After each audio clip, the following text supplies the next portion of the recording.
everyone. Welcome to Teach, Learn, Share, a podcast that thoughtfully explores teaching and learning practices in higher ed. I'm Jasmin Chahal. And I'm Margot Eckenberg. We're recording today from Montreal, Quebec, on unceded land, which has long served as a site of meeting and exchange among Indigenous peoples, including the Haudenosaunee and Anishinaabe nations. We honor their stewardship as we live and work on these lands. So we're really excited about today's show. Here are some of my preliminary thoughts that I wanted to bring to the table with the two Jasmines. We'll get to that in just one moment.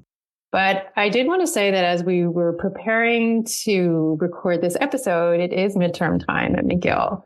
And so conversations tend to be, at least student conversations on campus tend to be about preparing for exams with a lot of content. And I wanted to underline the fact that I'm not in the habit of eavesdropping on student conversations, but as I was walking on campus last week, I overheard two students talking about, they were sharing their study methods for an upcoming midterm exam in science. And as I was listening to them, their exchange got me thinking about how so many students, if not all students at McGill, arrive with excellent studying habits. I mean, their study habits have helped them get here. But the sheer volume of material and the complexity of that material changes the magnitude of what they have to do at university.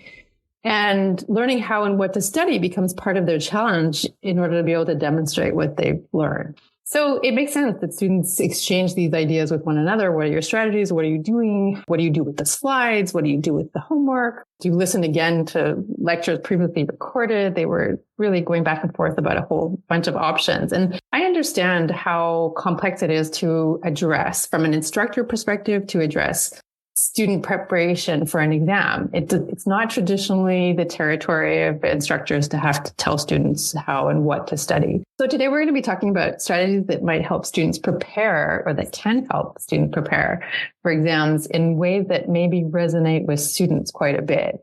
And I think it's worth mentioning that we first heard about this strategy from a student who was on a panel devoted to the topic of assessment for learning. And she spoke specifically of a strategy that she'd heard in Jasmin Chahal's class and that she tried out. And it was an example that has impacted her learning. So we thought it would be a great strategy to bring to the show today. Yeah, I'm really looking forward to the conversation. I was reflecting back on my study habits with you, Margot, earlier before the recording. When I first came to McGill, I was a science student, and I came from a very tiny high school. And coming to McGill, going from three of us graduated in high school to classes of 1 to 600 students. And being presented with all of this material in science, it took me a while to really hone those study habits. It didn't come intuitively, but over time and with tips from instructors and meeting students, I was able to get a little bit better. But it was something that was really important at the time. And so I'm very interested in talking to Jasmin today about her thoughts on this topic and some of her strategies in helping her students get prepared for writing those beasts of midterms and finals in the science programs. So without further ado, today we have invited Dr. Jasmin Chahal to the show. We do have two Jasmines. Hopefully that won't get too confusing. We'll try to make sure we distinguish who we're talking to. So Jasmin completed her PhD in microbiology and immunology at McGill, which we're going to refer to as MIM, in 2020. That same year, she completed the American Society of Biology Certificate in Teaching Undergraduate Biology. Currently, she is an assistant professor in the MIM department at McGill. Jasmin has coordinated and/or lectured in 9 different MIM courses. She has redesigned half of the molecular biology lab course, a third-year MIM course, to be inquiry-based and include hands-on experience, and has co-developed 2 course-based undergraduate research experience courses. For her efforts in teaching, Jasmin received the Teaching Award and Mentor Award at the MIM Department Gala all 3 years of her appointment. In 2023, she received the Faculty Award for Teaching Innovation for implementing innovative teaching strategies and redesigning courses to include more active learning and various assessment designs. So welcome, Jasmin. Thanks for coming on the show. We're very thrilled to have you here on Teach, Learn, Share, and we're excited to hear about your assessment strategy. Thank you so much for having me. I'm also very curious to know more about your high school experience. 3 students, 3 students. That's so little. But yeah, about that another time. Yeah, for sure. A very, very small rural town in Quebec, and it was an Anglophone school. So there were very few of us. Yeah, it was very unique compared to a lot of my peers these days. Yeah, I can imagine. Welcome, Jasmin. We're so happy to have you on the show today.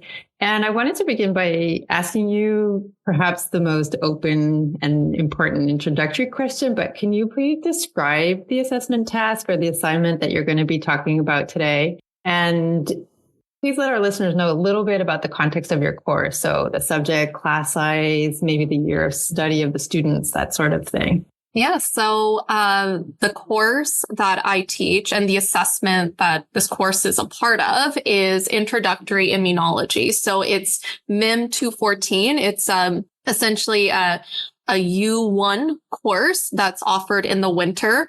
And I have over 300 students, which can range from like 315 students to like 350, I think, back in 2021 when it was online. So very big class. I think it's a big class, but I think people who have 600 or more students would disagree with me. But around 300 students. Introductory immunology. So that's teaching the fundamentals of the immune system, where then students can take intermediate immunology and then even advanced immunology if they choose to in later years. So the assessment that I will be talking, or the assessment strategy that I will be talking about today, is formative assessments. So these are, we call them FAs. And the goal of FAs is to help students process what was taught in class and integrate the knowledge from the class to really better prepare them for the midterm and final, but also help clarify the material that we covered in class. The immune system is very, very complicated, which I tell them at the beginning. There is a lot that's happening at the same time. There's so many molecules, so many cells. So it's really hard to grasp by just studying passively, and does require maybe drawing out diagrams or maybe making concept maps. So these FAs, there are 10 of them throughout the semester. Each one is 2 marks. In total, the FAs are 10% of the total of a student's total grade, and it's cumulative.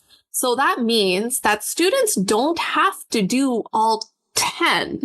So say they do the first one and get a 2 out of 2. They do the second one, they get a 2 out of 2. They already have a 4 out of 10. If they keep getting a 2 out of 2 and do, say, 5 in a row, they already have a 10 out of 10. So they can choose not to do some of the FAs. They have the opportunity of 20 marks, right, to get their 10 out of 10 for their grade. Students can pick and choose the ones they want to do. I do encourage them to do all 10 because then their name goes into a draw and they can win a prize. So we do still have, I would say, like around 20 to 30 students that do complete all 10. And students can also complete FAs past the deadline. If they do it past the deadline, they do sacrifice 1 mark. So the highest mark they can get is a 1 out of 2, but it's cumulative. So if they do all 10 past the deadline and they technically get 100%, it's still 10 out of 10. I hope that made sense. It can get a bit confusing, but the whole purpose of these FAs is to make sure students are on track, number 1, and students are finding different ways to study for this course. There are different types of FAs that students are expected to do. For instance, the first one, FA number 1, is they have to make a concept map of the entire immune system, or they can write to a lay audience what an immune system or what the immune response would be. The second FA would be drawing a cartoon diagram of the PRR, intracellular signaling, when it's bound to a pathogen. So there are different types of FAs that students are expected to do. One of them is even writing a problem-solving multiple choice exam question. So these are different ways to get them to integrate the knowledge that we've looked at in class. And some students actually start taking these types of FAs like concept map or drawing diagrams and implement it into their studying for midterm and the final. That was a very long-winded way of describing the assessment.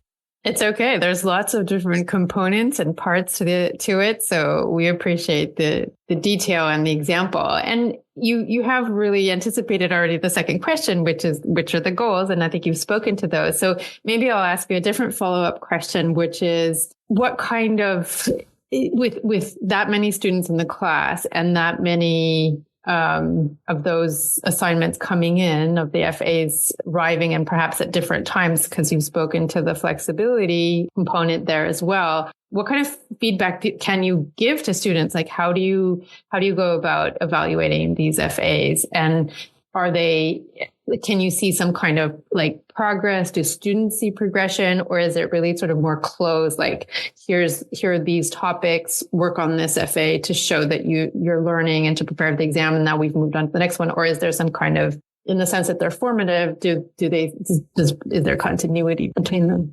Yes. So regarding the grading, there are over 300 students. We do have 3 TAs that grade the FAs.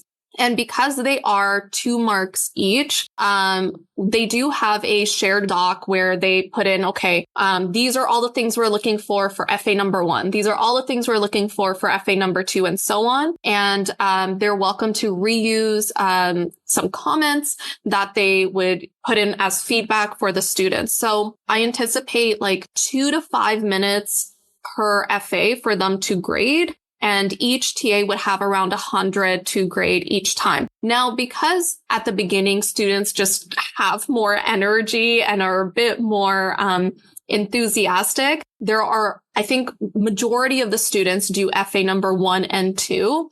And then it starts to die down a little. And the TAs know that 1 week past the deadline of an FA, they're expected to publish the grades of the FAs that have been submitted. And then any that are past the deadline, they can get to it when they do.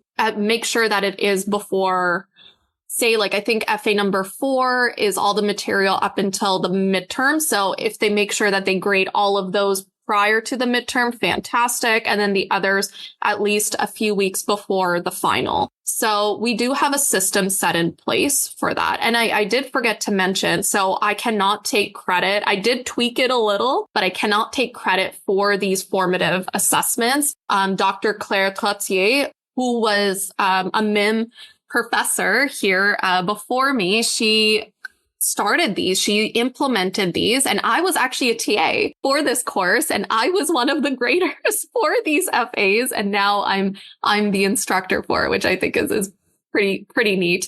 I added a few types of different FAs, so I tweaked her design a little, but I have to give credit to Claire. She did a phenomenal job with this. And I did actually ask this question, Margot, it's so great that you brought up that you heard students talking about studying methods, because I had a Slido question this morning in this class where I asked, what are your studying methods? And a lot of people wrote concept maps, cartoon diagrams. These are things that they're kind of forced to do in these formative assessments.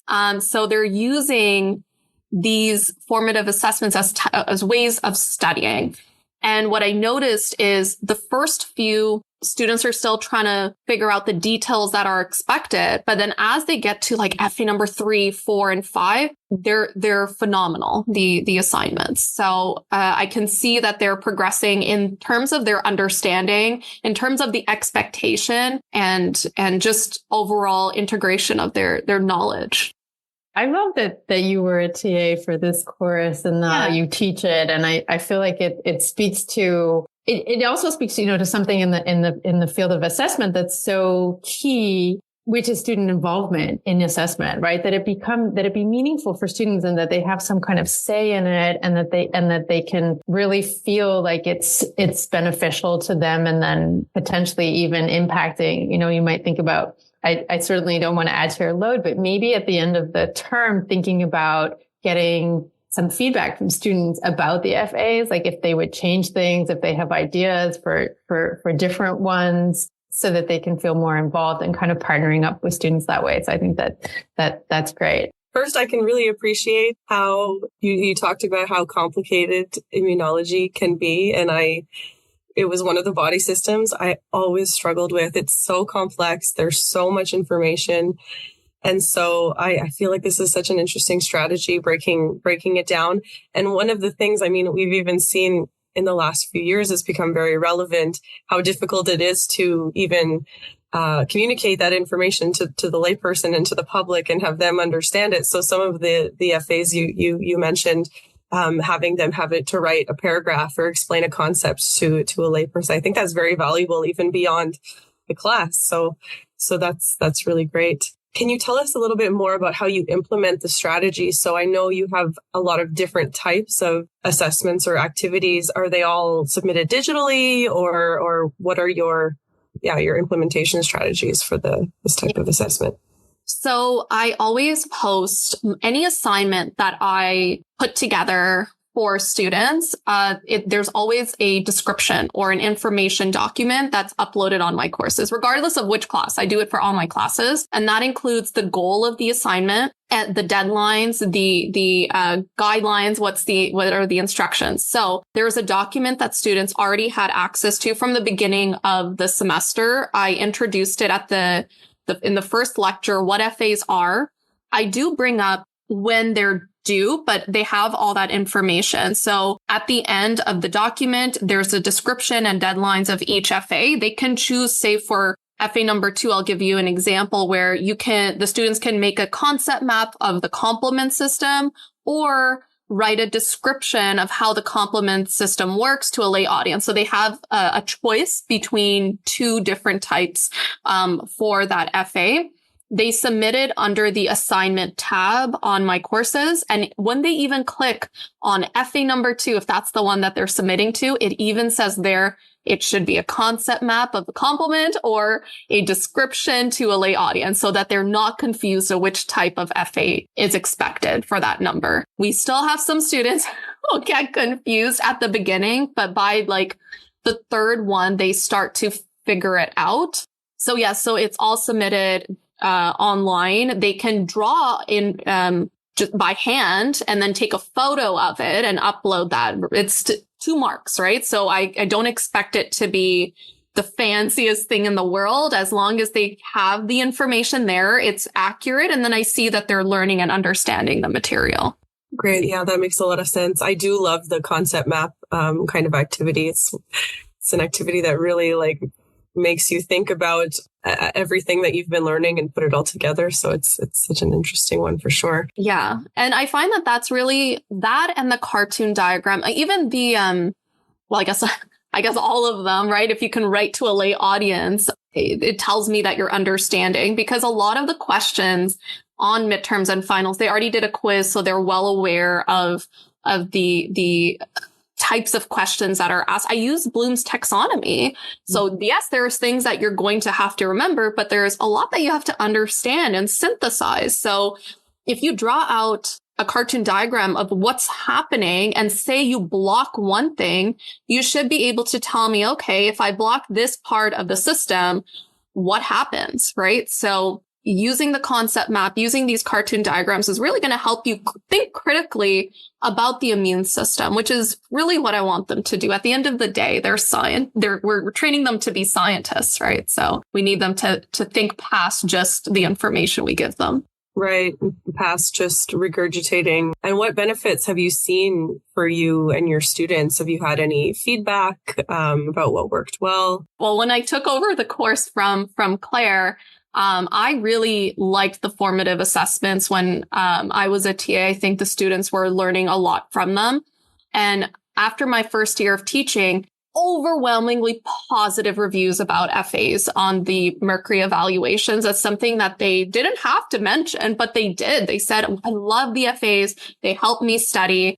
And I can really see it. There are things I do in class. I do Slido. We do a lot of think, pair, share that I think also helps them with their understanding. But when they have their alone time and they're responsible for their own studying, I think this is really a good way to have them be successful in the class. And yeah, overwhelmingly positive reviews, which I was not expecting. So it was a very, very nice surprise to see that they're not just benefiting from it, but they're enjoying it. They enjoy doing these assignments. They're low stakes, really fun, and they can be creative, and then they have ownership. So they get to decide which ones they want to do, which type they want to do. So that helps as well. I think it's really interesting that they have different tasks. I mean, I've met with instructors, and we often encourage, low stakes type of activities that prepare students for finals. And often people will, implement a few quizzes throughout the term, but they're all the same. And so I really like this strategy because students have different skills as well. And so they'll choose the activity that aligns with their skills. And I think giving them that flexibility and giving them that opportunity is really cool. I feel like when the stakes are that low as well, and there's such a large number of students who are doing it, it seems like it's coming across well what the benefits are for them. And I know that students can be very strategic and they're like, this is going to help me with the exam. But I think it speaks to their learning too, right? They want to understand better the concepts that these complex concepts that you're working on. But it's interesting, I guess, to think about would it make sense to make the stakes a little bit higher? Like if they're going to put in the effort to do can they show their learning in other ways, and shift a little bit away from the really high stake exams that can maybe not benefit every kind of learner. But anyway, it's just something to think about. And I guess the next question is sort of the counterpart to the one that Jasmin P just asked, which is, what are the challenges you've faced? And maybe we can just sort of tack on to that as well, Jasmin, what you might recommend to other instructors. So have you faced challenges? Yeah. If so, which ones? And are there any things to keep in mind if you were speaking to a colleague who was thinking about introducing this strategy? What would you say? Yeah, so there are a few challenges. I think that they really are at the beginning of the semester. So students, I think, I do sympathize that a lot of them are taking full course loads. So they might get confused. So we do have a lot of questions regarding the logistics of FA. So they're like, wait, is it an average of all of them? Do I do all of, how does it work? So it's explaining how it works multiple times rather than just that one time, or referring back to the document, making sure that they're following, okay, you can only do writing to a lay audience or concept map for FA number 1. You can't do a problem solving question for that because it just doesn't fit. Or we do have sometimes some confusion at the beginning. I think also for TAs, if they're new and they're still trying to figure out, okay, how much flexibility is there? Just making sure that they understand. And I have to say it's all at the beginning because the logistics are a little complicated, making sure that everyone is just on the same page, explaining it a few times, having that patience. Sometimes I don't have it. So just reminding myself that it doesn't come that easy for everyone. There's challenges at the beginning, but then by now it should be clear. So the advice I would give to new instructors who want to do something similar to this is keep it simple the first year. I would even say don't allow FAs past the deadline at the beginning, because just keep it simple or don't give as many options. Start small, something that you can control, and then build on it. I think just starting with this at the beginning is just going to be very overwhelming for students and for the instructor and for the TAs. So keep it simple at the beginning, and then you can always build on it.